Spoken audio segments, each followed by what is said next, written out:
persistent and defiant. Christians continuing their sit-in outside Egypt's state television building.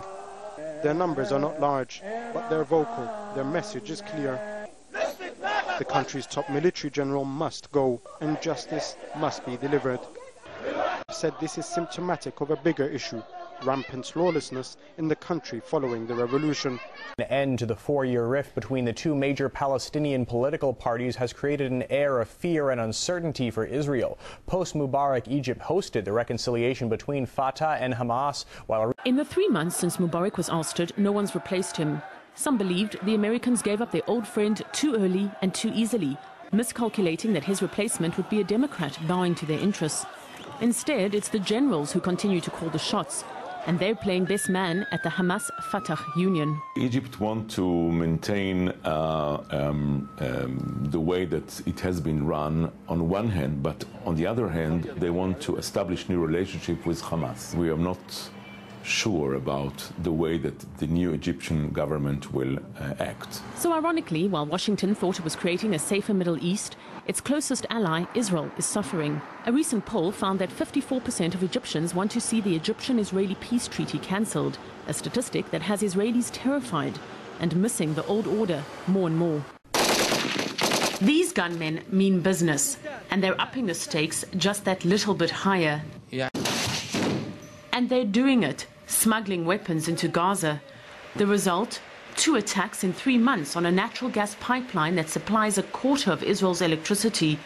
Which is why, as the US claims it's bringing a new tomorrow to Egypt, most Israelis would rather remember yesteryear.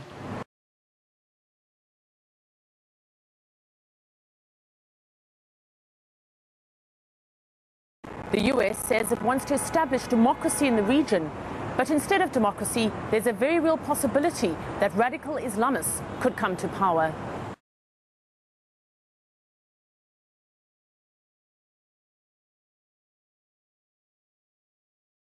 Regime.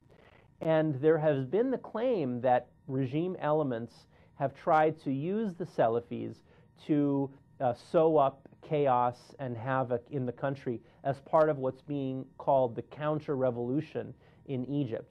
Now, we haven't seen any empirical evidence of that, but I wouldn't put it past elements of the regime that are still on the loose and maybe some that are actually being detained, trying to produce a situation in which people look back at the Mubarak era as being one of relative stability and so on. Of course, I don't think that's going to happen, but what can happen is an attempt to derail the revolution and the tremendous progress that has been completed, at least so far, in terms of democratic consolidation.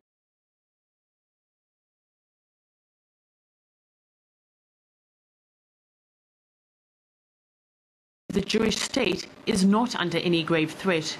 Israel has never been an unsafe place. One of the greatest lies, the mother and father of all lies as it relates to the Israeli-Palestine conflict, is that Israel has been in danger of annihilation. I detail in the 3 volumes of my book, it is a complete lie. Israel's existence has never, ever been in danger from any combination of Arab military force, and that is unlikely to change in any foreseeable future.